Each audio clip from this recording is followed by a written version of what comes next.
ದೇವರು ಒಳ್ಳೇದು ಮಾಡಲ್ಲಪ್ಪ. ನಮಸ್ತೆ ಗುರುಜಿ. ನಮಸ್ತೆ ಗುರುಜಿ. ದೇವರು ಒಳ್ಳೇದು ಮಾಡಲ್ಲಪ್ಪ. ಗುರುಜಿ, ಇನ್ನೂ ಕೆಲ ಕಾಲ ಆಸ್ಪತ್ರೆಯಲ್ಲಿ ಚಿಕಿತ್ಸೆ ಹೊಂದಿದ್ದರೆ ಚೆನ್ನಾಗಿರ್ತಿತ್ತು. ಹೌದು ಗುರುಜಿ, ಇಷ್ಟೊಂದು ಅವಸರವಾಗಿ ಬರುವಂತ ಪ್ರಮೇಯವಾದ್ರೂ ಏನಿತ್ತು? ದಯಾನಂದ, ದಯೆ ಕರುಣೆ ತುಂಬಿದ ಧನವಂತರುಗಳು ಅತಿ ವಿರಳವಪ್ಪ ಈ ಕಾಲದಲ್ಲಿ. ಅಲ್ಲದೆ ಈ ನನ್ನ ಕಾಯಿಲೆ ಬೇಗ ಗುಣವಾಗುವುದು ಅಲ್ಲಪ್ಪ. ಬೇಡಿ ಗುರುಜಿ, ದಯವಿಟ್ಟು ಅಂತ ಅಶುಭದ ಮಾತನ್ನ ಮಾತಾಡಬೇಡಿ. ಹೌದಮ್ಮ, ಇನ್ನ ಮೇಲೆ ನಾ ಇದ್ದರೂ ಸತ್ತಂತೆ ನನ್ನ ಬಾಳು. ಅಪ್ಪಾಜಿ, ದಯವಿಟ್ಟು ಅಂತ ಮಾತಾಡಬೇಡಿ ಅಪ್ಪಾಜಿ, ಮಾತಾಡಬೇಡಿ. ಗುರುಗಳೇ, ತಾವು ಈ ರೀತಿ ಭಾವಿಸುವುದಾದರೆ ನಿಮ್ಮ ಪಾಲಿಗೆ ನಾವು ಇದ್ದು ಸತ್ತಂತೆ.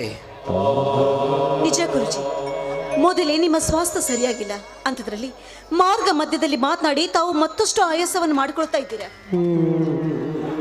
ಮಗು ಲತಾ, ಅವಸನ ಕಾಲದಲ್ಲಿ ಆಯಸ್ಸು ವೇತರದಮ್ಮ. ನಾನು ಇನ್ನೂ ಬಹಳ ದಿವಸ ಬದುಕಲಾರೆ ನಮ್ಮ, ಬದುಕಲಾರೆ. ನೀವೀಗೆಲ್ಲ ಮಾತಾಡಬೇಡ ಅಪ್ಪಾಜಿ. ನೀವು ಈ ರೀತಿ ಮಾತಾಡಿದ್ರೆ ನನಗೆ ತುಂಬಾ ಭಯವಾಗುತ್ತೆ. ನಿಮ್ಮನ್ನು ಬಿಟ್ರೆ ನನಗೆ ಯಾರಿದ್ದಾರೆ ಹೇಳಿ? ಆಶಾ, ಬದುಕಿಗೆ ಭಯ ಪಟ್ಟರೆ ಹೇಗಮ್ಮ? ಭಗವಂತ ಬಾ ಎಂದಾಗ ನಾನು ನೀನು ಎಲ್ಲರೂ ಅವನ ಪದ ತಳಕ್ಕೆ ಸಾಗಲೇಬೇಕು. ಅದಲ್ಲದೆ ನನ್ನ ದೇಹದ ಸ್ಥಿತಿಗತಿ ನನಗೆ ಗರಿವು ಆಗುತ್ತದೆ. ಆ ಪರಮಾತ್ಮ ಬಾ ಎಂದಾಗ ಪರಮಾತ್ಮದಿಂದ ದೂರಾಗಿ ನನ್ನ ತನ್ನ ಪಾದ ಸೇರಲು ಬಾ ಎಂದು ಕರೀತಿದ್ದಾನೆ. ಗುರುಜಿ, ಹೌದು ದಯಾನಂದ, ಆ ಜಗಚ್ಚಾಲಕನ ನೇಮವನ್ನು ಉಲ್ಲಂಘಿಸಿ ನಡೆದರೆ ಮಾನವರಾದ ನಮ್ಮಿಂದ ಅಸಾಧ್ಯವಾದಪ್ಪ, ಅಸಾಧ್ಯವಾದ. ಹೋಗಲಿ ದಯಾನಂದ, ನನ್ನ ಶಿಷ್ಯ ವೃಂದದಲ್ಲಿ ನನ್ನ ಅಚ್ಚುಮೆಚ್ಚಿನ ಶಿಷ್ಯ ನೀನು. ಮಗು ಲತಾ, ನೀನು ಅಷ್ಟೇ ಮಗು. ದಯಾನಂದ, ನನ್ನ ಅವಸನ ಕಾಲದಲ್ಲಿ ನಿನ್ನ ಒಂದು ಮಾತು ಕೇಳಿವೆ, ನಡೆಸಿಕೊಡುತ್ತೀಯ? ಗುರುಜಿ, ನಡೆಸಿಕೊಡುವೆಯಾ ಎಂದು ಕೇಳಬೇಡಿ, ನಡೆಸಿಕೊಡು ಎಂದು ಆಜ್ಞೆ ಮಾಡಿ ಗುರುಜಿ, ಆಜ್ಞೆ ಮಾಡಿ. ನನಗೆ ಗೊತ್ತು ದಯಾನಂದ, ನಿನ್ನ ಮನ ಎಷ್ಟು ಪವಿತ್ರವಾದಿತ್ತು ಎಂದು. ದೇವರು ನಿನಗೆ ಸಾಕಷ್ಟು ಐಶ್ವರ್ಯವನ್ನು ಕೊಡುವುದರ ಜೊತೆಗೆ ಸದ್ಗುಣಗಳನ್ನು ದಯಪಾಲಿಸಿದ್ದಾನೆ. ಅದಕ್ಕಾಗಿ ನನ್ನಿಂದ ಏನಾಗಬೇಕು ಹೇಳಿ ಗುರುಜಿ. ದಯಾನಂದ, ದಯಾನಂದ, ನಾನು ಈ ಲೋಕದ ಋಣವನ್ನು ಹರಿದುಕೊಂಡ ಕ್ಷಣ ನನ್ನ ಮಗಳು ಆಶಾ ಯಾರು ದಿಕ್ಕಿಲ್ಲದ ಗುರುಜಿ, ಆ ಮಾತನಾಡಬೇಡಿ. ಏಕೆ? ನಾನಿಲ್ಲವೇ? ಲತಾ ಇಲ್ಲವೇ? ಅವಳ ಬಗ್ಗೆ ನೀವು ಯಾವುದೇ ರೀತಿ ಚಿಂತೆಯನ್ನು ಮಾಡಬೇಡಿ. ಆಶಾ ಎಂದಿದ್ದರೂ ನನ್ನ ಸಹೋದರಿಯ ಸಮಾನ. ಅವಳ ಹೊಣೆ ನಮಗ್ ಸೇರಿದ್ದು.